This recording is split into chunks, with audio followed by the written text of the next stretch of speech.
do nên mong này mày có lùm pi pang mệt vãi giờ từ buồn sang hàng lại khắp yên chơi new frame thử gặp thêm mong gặp hiệp đệ cả nạ buồn sang xem lăng cất lại rung răng bình nục này doan rạ nấy cứ nhú hụi pi mạng cất lại rừng cá cha răng chẳng nhẹ tới nhủ do nên rạ này mày bu ra lại video bình lần ní rung răng cả lần chào Việt Nam hàng nục na cái nhú nhóm bạn nhú lại cái là chào cur microm lên từng mạng lần là bằng lần là do nó có microm lại pi bạn ấy thầu lại microm hàng Campuchia hàng microm nó cả bình thuận là lú của microm cả như ở cái con đây là lệ cả cà mau ta nhú bằng lần là được cơ do nó ngạ được cơ lại hiếm bạn mà cứ chồng tiền lum ta vật lại đạo như cần về là mà yêu gật hụi như thâu nhiều ngạ hụi cái nào buồn sang nơi thì gật thâu do nó lại này mình thưa biệt bà ta bố lẽ có mình pre ít lăng là video rụp pi bằng hàng lại tung lùm thì thâu lạ gật lời độc này dọn nên là như ngạ cái nào buồn sang ta vật microm hôm nay bông màu cha con úp kèng đội chung tới nhủ nhiều bang không Trung Quốc kill net thì nhiều mà lên nhiều bang cái Campuchia hàng nhiều chính rồi giờ nó là này nào bao là bẹt là nào giờ nó tạo bộ này nhiều rung răng mãi thốt này bẹt này hôm nay là nhập kiếp nặng buồn sang ta lên từng plư vô đi plư vô này nhập thôn nhận nó này mệt vả nó mày cái xem lăng mấy tôi lăng có lại pin pro này crop trong mông cái nặng buồn sang tạo bộ lại mình đạp đấy nhưng bạn thì thâu nhưng bạn đấy bù ít thâu rằng nằm lệ lúc thì nhầm plư ô rạ này nhập trà đấy đà lệ nhưng bạn lại dọn này rằng một plư một plạt thì nhiều rằng một plạt dọn nó còn như ray plư thì nhầm bộ đứt mệt vả nên mùa này mà học mạc mà về xem lăng lại video trên new free này về để bố còn lại một này dọn nhiều lại cái rằng bộ máu sâu lên thằng nhiều bộ máu lợn bằng lần là tôi không bộ người giao phẩm thu hàng còn lại còn lại này lên đăng video của mình về xem lăng. Thông tin Việt Nam cướp đất, Bộ Ngoại giao Việt Nam lên tiếng đáp trả thẳng mặt. Các bạn thân mến, trong hàng thập kỷ qua, chúng ta đã nghe nhiều về tổ chức Khmer Campuchia Krum, gồm nhiều đối tượng xấu chuyên đi vu cáo về cái gọi là Việt Nam cướp đất của Campuchia. Nay lại tiếp tục bịa đặt về tình hình người Khmer ở Việt Nam. Liên quan đến vấn đề này, phát ngôn viên Bộ Ngoại giao Phạm Thu Dựa nó nói ra tôi hình nhiều lệ rằng lệ lệ Việt Nam vào một lần bằng lần cứ ra bằng lần cất lệ nuôi ai nó rụng nó u được ráo bình tự nhủ chẳng nhiều phê lệ lần là nên Bộ Ngoại giao Phạm Thu Hằng này lại vi bằng bộ mẫu như lệ bộ mẫu bằng lần lệ tầng bộ mẫu của lại mạo lần là bộ lệ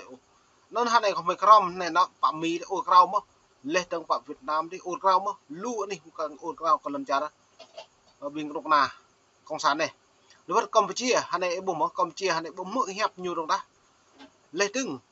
đáo Campuchia kẹng mạng cả đáo Phú Quốc đáo Campuchia bắt đầu Trung Quốc thúc đẩy Campuchia pre mạng đáo nó lại pre chứ có trở lấy lần chọn cái từ nhú hàng bởi này Trung Quốc ta buộc như bè nữa tầm đi bởi này như dấu có trở lấy rằng xem quay hàng lại Trung Quốc tộc lịch Hàn bên nên vậy nó xem lăng trong lại con sán từ nhiều lệ rõ rệt từ nhiều bằng lần lệ trong đang nhiều lệ nhiều nhẹ đôi mức lay hẹp bằng cái sọ một chặt nhau dốc chuột như vậy nên ta có xem lăng toàn hẹp này. Thu Hằng khẳng định Việt Nam bác bỏ những thông tin sai sự thật về tình hình người Khmer ở Việt Nam. Mọi dân tộc Việt Nam đều đối xử bình đẳng và đồng bào Khmer là bộ phận không thể tách rời của cộng đồng 54 dân tộc. Trong video ngày hôm nay, hãy cùng chúng tôi làm rõ vấn đề này và tìm hiểu tại sao một bộ phận người Campuchia lại có thái độ như vậy. Thời gian qua, nhiều thế lực thù địch luôn triệt để lợi dụng vấn đề quyền của người dân tộc thiểu số để chống phá Đảng và Nhà nước Việt Nam.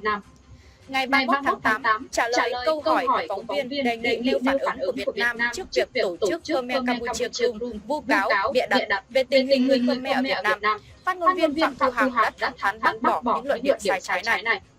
Chúng tôi bác bỏ những thông tin không có cơ sở, sai sự thật về tình hình người Khmer ở Việt Nam.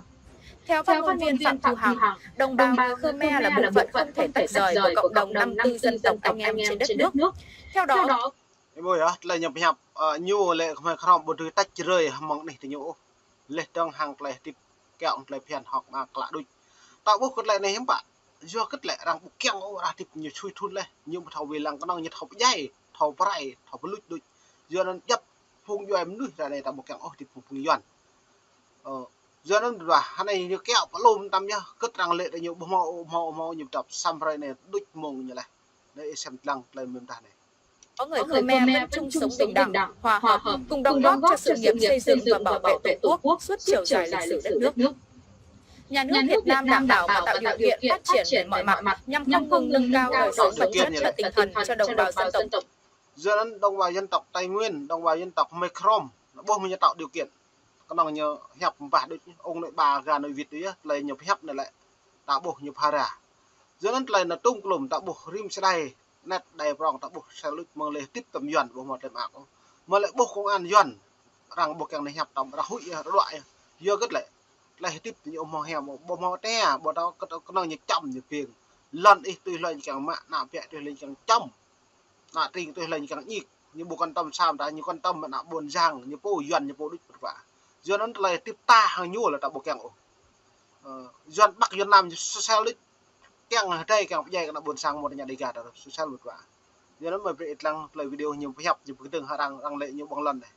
thiểu số, giữ gìn bản sắc dân tộc và phát huy những phong tục tập quán, truyền thống và văn hóa tốt đẹp, đóng góp củng cố khối đại đoàn kết dân tộc. Vậy cụ thể, Khmer Campuchia Krum với nhiều luận điệu đã xuyên tạc và dối trá như thế nào? Đây không phải là lần đầu tổ chức Khmer Campuchia Krum có các hoạt động tuyên truyền xuyên tạc vu cáo chống phá Việt Nam. Tổ chức này là thế lực thù địch, phản động, chuyên đi tố cáo sai sai rằng Việt Nam cướp đất của Campuchia, đồng thời xuyên tạc chống phá trắng trợn chính sách của Đảng và Nhà nước dân tộc Việt Nam. Theo thông tin trên báo Biên phòng của Việt Nam, tổ chức Khmer Campuchia Krum chủ trương sử dụng hình ảnh ba màu xanh, vàng, đỏ làm biểu tượng tuyên truyền, vận động, lôi kéo, móc nối với số phần tử thù địch phản động. Ấy bộ là nhà lệ nhiều đang xuyên tạc là tùm bây giờ xem cru non lại xem cru cũng bị mày không cơ giờ nó như lại đang tùm ba màu xuyên tạc xích màu xuyên tạc nó đang xuyên tạc như một cuộc tệ như mạo lại giờ nó về thâu một vả đang lời dọn này như bộ pít là vàng có đang hẹp to dài xem lăng động trong nội địa với mục tiêu mặc định sự tồn tại của tổ chức này trong vùng dân tộc Khmer, tiến tới đòi quyền dân tộc tự quyết cho người Khmer và lập nhà nước Khmer Krum. Báo Trà Vinh, cơ quan của Đảng bộ Đảng Cộng sản Việt Nam tỉnh Trà Vinh hôm 25 tháng 7 có bài viết về luận điệu phân biệt đối xử với đồng bào Khmer của nhóm Campuchia Khmer là giả dối và phi thực tế. Theo báo Trà Vinh, các đối tượng đã lợi dụng việc phá bỏ cổng chào tỉnh Trà Vinh vốn bị hư hỏng nặng và có khả năng gây nguy hiểm cho người tham gia giao thông, cũng như việc không đưa mục dân tộc, tôn giáo vào căn cước công dân.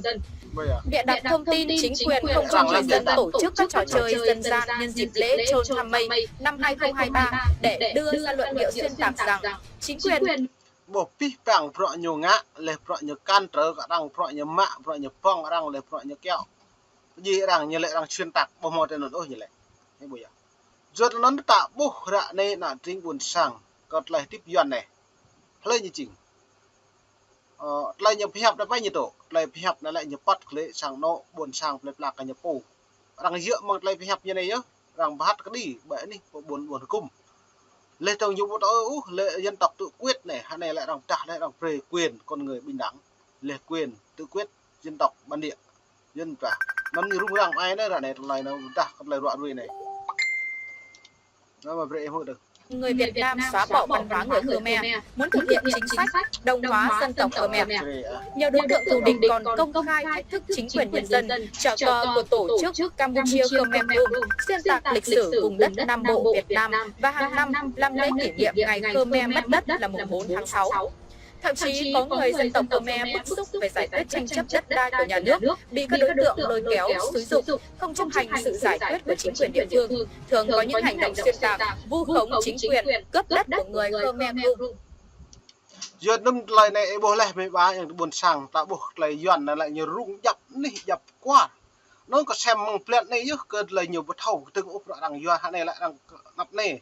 đang yêu thì nhiều bạn đi chẳng nhiều pre lại cái cật lại phiền rim con ông dòm núi lên lòng lại lặn là hiếm bắc là nhiều đối xử người dân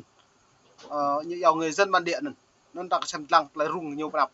thì vật ít vật mày đã buộc một nhiều đập và dọn để bụi vàng là nào Trung Quốc càng ngặt cái nhiều đó bởi Campuchia ngặt cái nhiều mà mày có hay không ngặt cái nhiều mà như bộ pít lên vàng cao bữa lễ như nào mà hâm mong căn chẳng là nhiều mà dọn bình dọn là lại như một chỉ lần này đỗ căn một lần làm thì bằng lệ วันนี้ยังบุญสร้างhàngเลยครับยิงก็ฮอกมากวิเคราะห์ดังครับเป็นหมกนี่พี่ปัง